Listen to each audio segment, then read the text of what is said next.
Hello everyone, welcome to Law Point UPAPO Means 2026 के लिए आप में से काफी लोगों की क्वेरीज हमारे पास आ रही थी और जैसा कि आप में से काफी लोगों ने UPAPO प्रीलिम्स क्लियर किया होगा, आप सभी को many congratulations and wishing you all the best for the future ahead। इस वीडियो को बनाने का एकमात्र पर्पस ये है कि हम आपको हल्का फुल्का गाइड कर सकें कि आपको मेंस में किस प्रकार से अपने आंसर्स को लिखना है, कैसी ड्राफ्टिंग होनी चाहिए आंसर्स की, क्या सिलेबस है।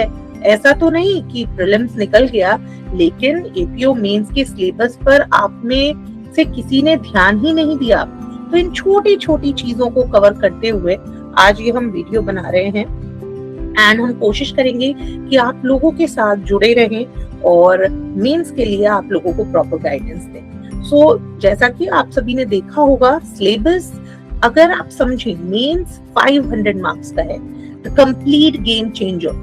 प्रीलिम्स निकालना अपने आप में एक आपका मोरल बूस्ट करता है, कॉन्फिडेंस बूस्ट करता है, काफी उत्साहवर्धक है, लेकिन जो गेम चेंजर है, the real difference will come through the mains and the marks you will score in mains। अब आप में से बहुत से बच्चे अगेन कंफ्यूज हैं, बिहार जुडिशरी पे फोकस करें, ठीक है एपीओ का प्रीलिम्स निकल गया पर हमारा सपना तो जुडिशरी में जाने का था।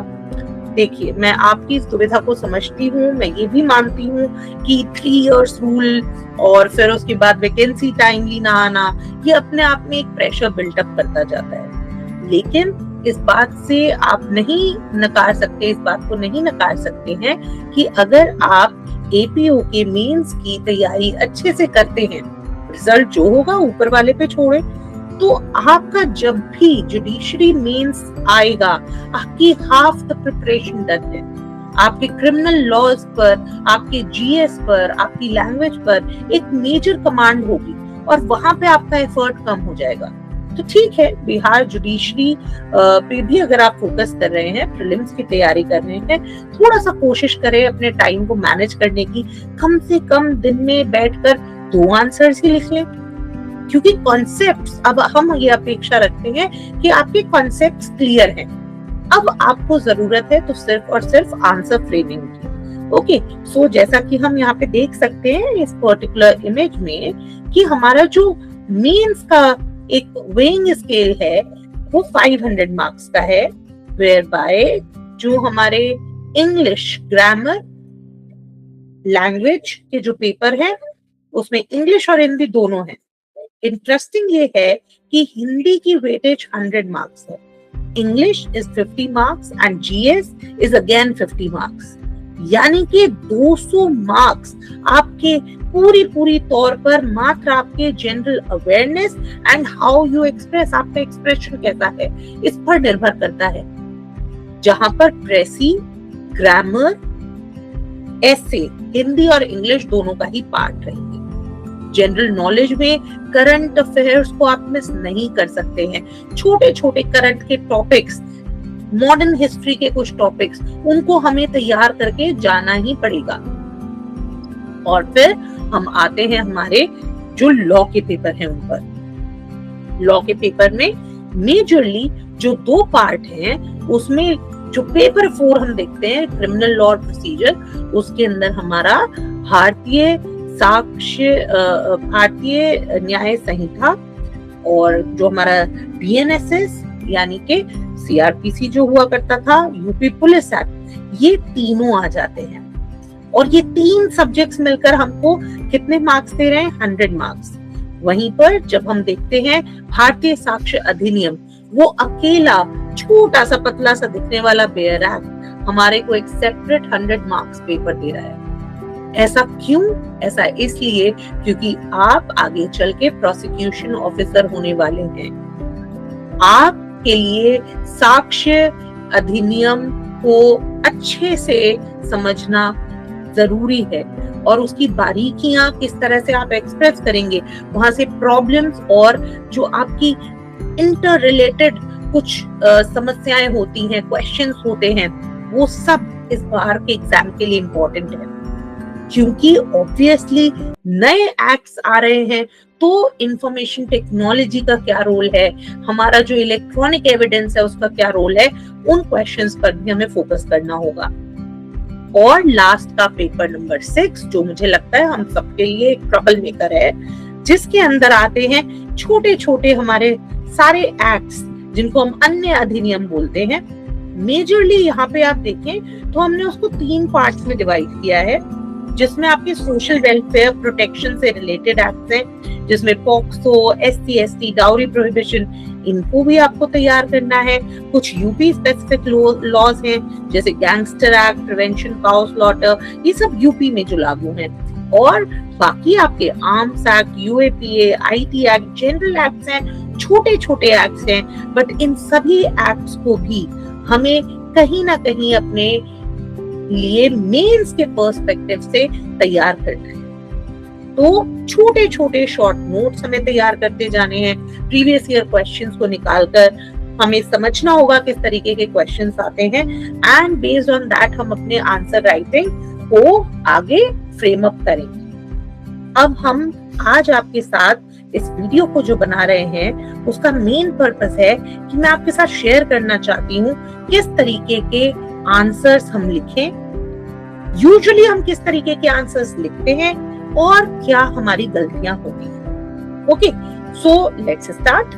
यहाँ पे अगर आप देखें कि क्वेश्चन है कि when can the police arrest a person without warrant, सीधे सीधे आपके BNSS यानी कि आपकी CRPC प्रोसीजर का क्वेश्चन है, क्रिमिनल प्रोसीजर का, अरेस्ट विदाउट वारंट। ठीक है, हमको स्टैट्यूटरी प्रोविजन भी याद है, हमने सेक्शन भी लिख लिया, पर इसको स्टार्ट कैसे करें। एक और बड़ी इंटरेस्टिंग चीज आप समझिए, ये PYQ बेस्ड क्वेश्चन ही है, ये प्रीवियस ईयर्स में APO में पूछा गया है।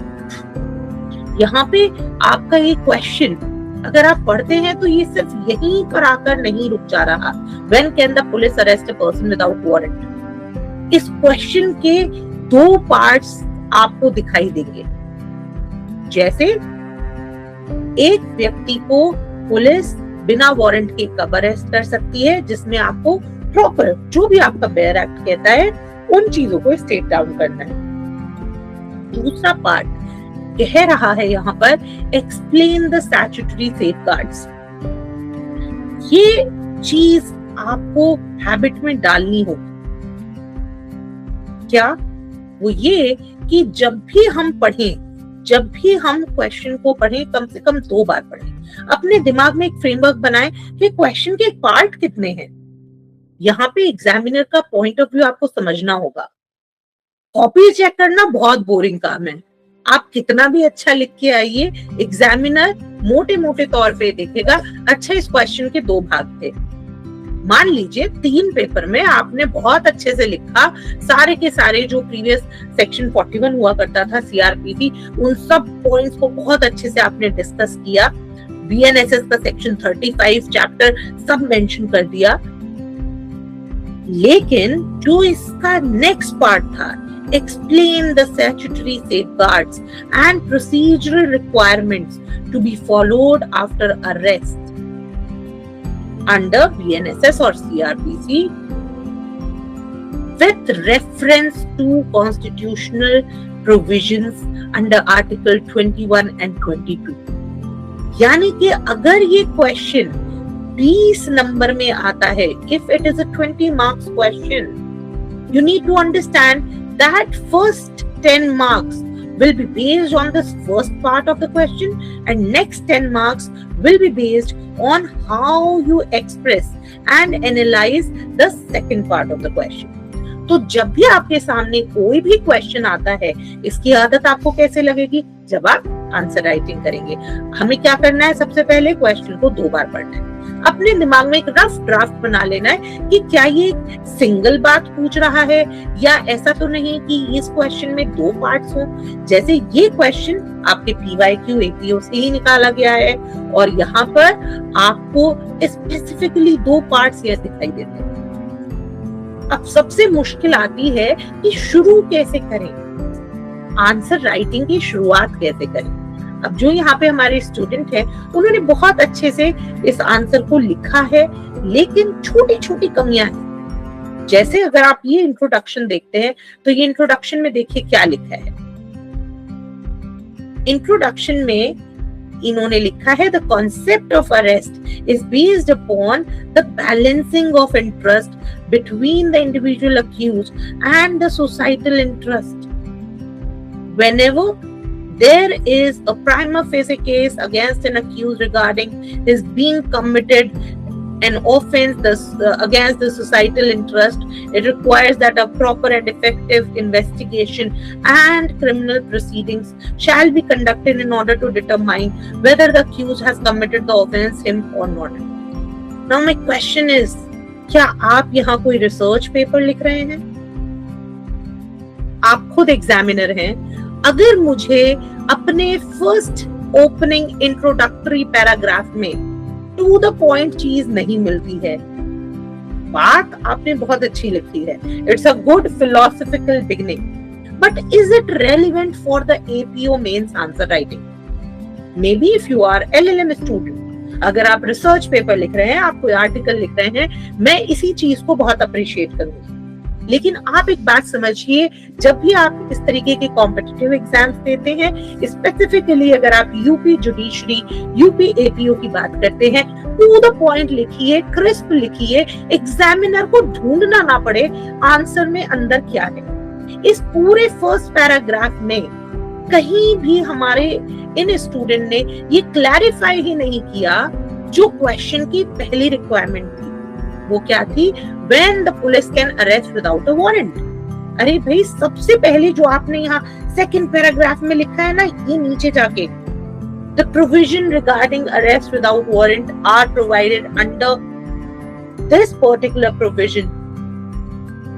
उस तरीके से अगर आप क्वेश्चन की शुरुआत करते हैं, that will be effective। Examiner को पहली लाइन पढ़ते ही लगेगा ओके, इस बच्चे को, इस हमारे एस्पिरेंट को लॉ का पता है।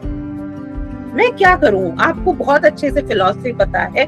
You could be a philosophy student, you could be a LLM student, but this does not give you good marks in the basic UP APO judiciary exam। अब यहीं पे आता है मेजर फर्क। स्टूडेंट्स, बहुत अच्छे स्टूडेंट्स जो बहुत होशियार हैं, जिनके कॉन्सेप्ट्स क्लियर हैं, जो फिलोसॉफिकली बैकग्राउंड भी स्ट्रॉन्ग मानते हैं, है ना, और वो सब क्या सोच के जाते हैं एग्जाम में कि हम इतना अच्छा आंसर लिख के आएंगे कि बस एग्जामिनर पढ़ता रह जाएगा। लेकिन एग्जामिनर को 500-600 कॉपी चेक करनी है दिन में। आप एक कॉपी चेक करके देखिए, it's such a boring task. तो आपको आपका आंसर बिल्कुल ऐसे बनाना है जैसे आजकल आप जाते हैं तो कोई शॉपिंग कॉम्प्लेक्स में घुसते हैं and everything is on display. आप पुरानी परचून की दुकान अपने आंसर को बनाओगे, जिसमें आप जाके काउंटर पे खड़े होके पूछ रहे हो और लाला जी एक घंटे में सामान लेके आ रहे हैं, you will not score well. You may have written everything, पूरी जान लगा दी होगी आपने। ओके, सो इन चीजों को हमें यहाँ पे ध्यान में रखना है कि आंसर की शुरुआत में हमें एक क्रिस्प डायरेक्ट इंट्रोडक्शन डालना है। मैं हमेशा ये बात कहती हूँ, it's always better to give a small heading introduction. अगर आप इंट्रोडक्शन हेडिंग नहीं भी लिखते हैं, देन ऑल्सो इट्स फाइन। ये ओपनिंग पैराग्राफ भी इंट्रोडक्शन ही है, लेकिन मैं हमेशा मेरा पर्सनल प्रेफरेंस है कि आप इंट्रोडक्शन और कंक्लूजन ये 2 हेडिंग जरूर डालिए, क्योंकि एक ह्यूमन जब आपकी कॉपी चेक करता है, there are possibilities that the person may zone out, the person may start getting a phone और message and may get distracted. अगर वो व्यक्ति डिस्ट्रैक्ट हो जा रहा है और वो आपके आंसर के बीच में उसने पेज पलटा एंड समवेयर और द अदर वो आपका ने कंक्लूड कर दिया है आंसर, अब वो नेक्स्ट पे आ गया और वो उसको मार्क करना भूल गया, या उसको काउंटेड एज 1, इवन दो हमको प्री प्रिंटेड शीट्स मिलती है, बट कुछ एग्जाम्स ऐसे भी आते हैं जिसमें प्री प्रिंटेड शीट्स नहीं है। तो जो हेडिंग्स होती हैं वो एकदम ध्यान अट्रैक्ट करती हैं। इसीलिए मेरा हमेशा स्टूडेंट्स को सजेशन होता है, always give headings of introduction, give heading of analysis, जो भी अगर कोई हिस्टोरिकल बैकग्राउंड है या अगर आप कंक्लूजन लिख रहे हैं तो ओके। अब देखिए इसी आंसर को अगर हम कैरी फॉरवर्ड करें, यहाँ पे इन्होंने बहुत अच्छे से सारे पॉइंट्स को मेंशन किया है। सेक्शन 35 चैप्टर 5 भारतीय नागरिक सुरक्षा संहिता, लिखने का तरीका बहुत अच्छा है, बट यही चीज हमारे इंट्रो में आनी चाहिए थी। उसके बाद पूरा कॉन्टेक्स्ट आना चाहिए, कब कब विदाउट वारंट अरेस्ट हो सकता है, अगर ये प्रेजेंस में होता है पुलिस ऑफिसर की, कोई रीजनेबल कंप्लेंट है, ये सारी परिस्थितियां। देखिए ये बहुत अच्छा है कि सारे पॉइंट्स बनाकर आपने लिखा है ना। So this is good. Now again the student has written, arrest as a concept is not unconstitutional if the tilt of the balance interest is used। ये देखिए यहाँ पे ये अब हम क्या कर रहे हैं कि जो हमारा पर्टिकुलर पार्ट 2 है ऑफ द क्वेश्चन, उस पर हम लिंक करते हुए जंप नहीं कर पा रहे। कैसे? आपका सिंपली पार्ट 2 बात करता है कि प्रोसीजरल सेफगार्ड्स क्या है, स्टैट्यूटरी प्रोसीजरल सेफगार्ड्स क्या फॉलो करने चाहिए अरेस्ट के लिए, कॉन्स्टिट्यूशनल प्रोविजंस क्या है। यहीं पर अगर सेम सिमिलर आंसर में इस पर्टिकुलर पूरे पैराग्राफ को अगर हम कंसिडर करें तो ये अपने आप में एक बहुत अननेसेसरी महसूस हो रहा है। जबकि अगर हमारे स्टूडेंट डायरेक्टली यहाँ पर लिखते कि आप सीधे सीधे जो कॉन्स्टिट्यूशनल सेफगार्ड्स हैं enshrined under article 21-22 of constitution of India, उसको ग्रैंड नॉर्म मानते हैं। केल्सन की थ्योरी याद कर लीजिए ज्यूरिस्प्रूडेंस में, इस तरीके से आप कोट कर सकते हैं और भी कुछ नहीं। Despite this provision article 21 and 22 provides the umbrella coverage to protect the rights of individual। तो स्टेट को ये सब चीजों का ख्याल रखना होगा, एडहेयर करना होगा, सेफगार्ड करना होगा। जैसे कि आप एक्सेसिव फोर्स यूज नहीं कर सकते, ग्राउंड ऑफ अरेस्ट आपको इन्फॉर्म करने होंगे। इसके लिए भी आप फर्दर जो हमारे प्रोविजंस हैं, जो सेक्शंस हैं, उनको मेंशन कर सकते थे यहाँ पर। So supposedly if it is a 20 mark question, chances ये आ जाएंगे कि आपको एग्जामिनर सोचेगा ओके ठीक है बच्चे ने लिखा है, बट वो बंध नहीं पाएगा आंसर में, and you may not score very well even though आपको सब पता है, आपने अच्छे से लिखा है। ठीक है, ये इन्होंने अच्छा किया है कि यहाँ पे डीके बासु वाले केस को मेंशन किया है, अरनेश कुमार के केस को मेंशन किया है। लेकिन अगेन ये लैंडमार्क केस लॉज आप जो लिख रहे हैं उसकी प्रेजेंटेशन कैसी होनी चाहिए? It should be centre align. कोशिश करिए कि इन केसेस को आगे ऐसे डॉट या 1-2 बना के अंडरलाइन कर दें, पेपर के बीच लिखें, ताकि हमें डायरेक्टली देखते ही अंदाजा हो सके कि ओ यहाँ पे इन्होंने केस लॉ भी मेंशन किया है। अगेन पूरे आंसर को देखने के बाद मुझे लास्ट में कोई क्रिस्प कंक्लूजन नहीं मिला। भले ही आप हिंदी मीडियम के स्टूडेंट्स हैं, इंग्लिश मीडियम के स्टूडेंट्स हैं, क्वेश्चन को लिखने के लिए एक पर्टिकुलर फॉर्मेट को आपको फॉलो करना पड़ेगा। और आज इस वीडियो का मेन पर्पस वही है, आपके साथ ये शेयर करते हुए कि इवन दो इस आंसर में सब कुछ था, तब भी ये आंसर कंपैरेटिवली लो स्कोर करेगा बमुकाबले उसके जिसने प्रॉपर इंट्रोडक्शन दिया है, प्रॉपर कंक्लूजन दिया है, केस लॉज अगर लिखे हैं तो उनका प्रेजेंटेशन ऐसा है कि मुझे वो दिखाई दे आंसर पढ़ते हुए, मेरी आंखों को ढूंढना ना पड़े। ठीक है, अब हम दूसरी एक कॉपी को कंसिडर करते हुए देखते हैं। सेम सिमिलर आपको क्वेश्चन दिख रहा है, राइट?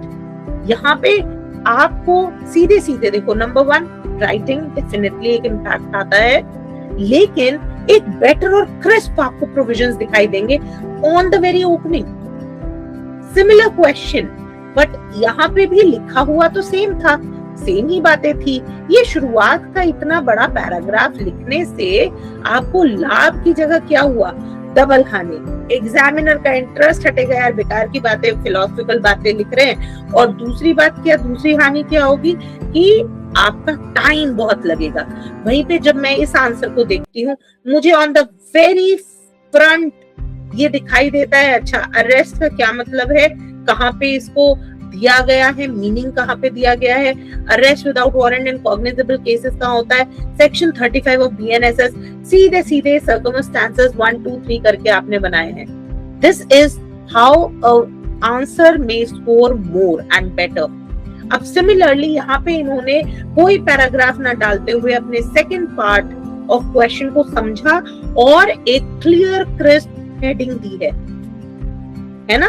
और सिमिलरली आपके आर्टिकल 21 क्या कहते हैं, 22 क्या कहते हैं, उन सब चीजों को कोरिलेट करते हुए एक सेक्शंस का जिक्र करते हुए यहाँ पे प्रिस्क्राइब किया है कि what should be the safeguards. तो आपके सामने क्लियर कट हमने 2 एग्जांपल्स दिए कि सिमिलर क्वेश्चन को किस तरह से आप लिखें कि आपका स्कोर बेटर होए। मेरा ओपिनियन यही है कि ये ऐसे राइटिंग नहीं है, आपके लॉ के एग्जाम्स हैं, that to APO, even judiciary, जो कोर लॉ के सब्जेक्ट्स हैं, उसके अंदर आप जितने डायरेक्ट होंगे, जितने अच्छे से आप अपने फैक्ट्स को प्रेजेंट कर पाएंगे, आपका स्कोर उतना हाई होगा। आप जितनी फिलॉसफी, जितनी इधर उधर की बातें लिखेंगे, चांसेस हैं कि आप एग्जामिनर को दिग्भ्रमित करेंगे और वो इंटरेस्ट लूज कर जाएगा, क्योंकि एग्जामिनर को दिन की बहुत सारी कॉपीज चेक करनी है। मुझे आपकी आंसर शीट खोलते ही प्रोविजंस, केस लॉज और ओवरऑल आंसर का स्ट्रक्चर समझ में आना चाहिए। That should be हमारा एम, ये हमें अचीव करना है, हिंदी मीडियम हो इंग्लिश मीडियम हो, इससे कोई फर्क नहीं पड़ता है। ओके, यहाँ पे हम बात करते हैं कंक्लूजन।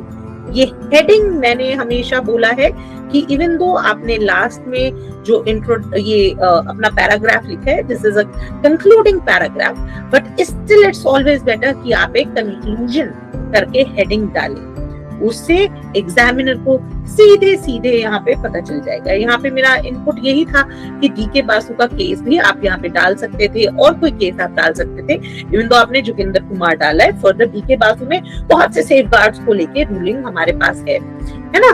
तो ये this was the overall idea कि जो कोई आपका डिस्क्रिप्टिव में क्वेश्चन आता है उसको हमें कैसे करना है। तो मोटे मोटे तौर पे सबसे पहले क्वेश्चन को हमें 2 बार पढ़ना है, अपने दिमाग में एक रफ स्ट्रक्चर बनाना है, इंट्रोडक्शन हेडिंग देनी है, crisp clear introduction, preferably mention the section और आर्टिकल और द केस लॉ, जो भी आपका क्वेश्चन जिससे रिलेट करता है।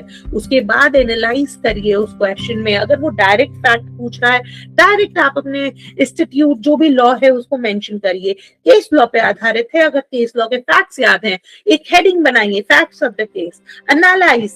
ओके, इस तरीके से आप उसको अपना प्रेजेंट कर सकते हैं। Never forget to write a conclusion, always try to put a heading. Conclusion की तो कम से कम हेडिंग जरूर डाल दीजिए, एग्जामिनर को पता चल जाता है ओके अब यहाँ पे बाइंड अप किया है। कुछ नहीं समझ में आ रहा कि क्या लिखूं कंक्लूजन में, पूरे के पूरे आंसर को एक क्रिस्प 2-4 लाइन में कंक्लूड कर दीजिए। जैसे इस पर्टिकुलर कंक्लूजन को हम देखते हैं तो यहाँ पे इन्होंने क्या किया हुआ है, thus the power of the arrest without warrant under section 35 of BNSS is a necessary tool for effective law enforcement, but it must be strictly conditioned by procedural constitutional safeguards provided under article 21-22। अब अगर देखा जाए तो इन्होंने कुछ नया नहीं बोला, ऊपर जो क्वेश्चन है उसी को ही भाषा का प्रयोग करते हुए इसको समराइज कर दिया। आई थिंक इस प्रकार से अगर हम आंसर लिखते हैं हम एक बहुत बेहतर स्कोर कर पाते हैं। अब जो दूसरे टाइप के क्वेश्चंस आते हैं, प्रॉब्लम बेस्ड क्वेश्चंस, थोड़ा सा उनको भी देखें। अब यहाँ पे हमारे पास एक स्टूडेंट की कॉपी आई है, तो one thing make sure that whenever you are entering in the preparation phase, आप किसी भी एग्जाम की प्रिपरेशन अगर कर रहे हैं तो आप अनरूल्ड कॉपी, यानी कि जो बिना लाइनों वाली कॉपी होती है ना, इन पे लिखने की आदत डालिए। उससे आपकी जो हैंड राइटिंग है, आपकी लिखने की आदत, वो सब धीरे धीरे इंप्रूव होगी, एडजस्ट होगी। हमारे किसी भी एग्जाम में, जो भी कॉम्पिटिटिव एग्जाम्स होते हैं उसमें हमको प्लेन शीट्स मिलती हैं, अनरूल्ड कॉपीज मिलती हैं, तो हमारे को अपनी प्रैक्टिस उसी तरह से बनानी चाहिए, है ना। अब यहाँ पे एक आपका क्वेश्चन है, प्रॉब्लम बेस्ड क्वेश्चन है।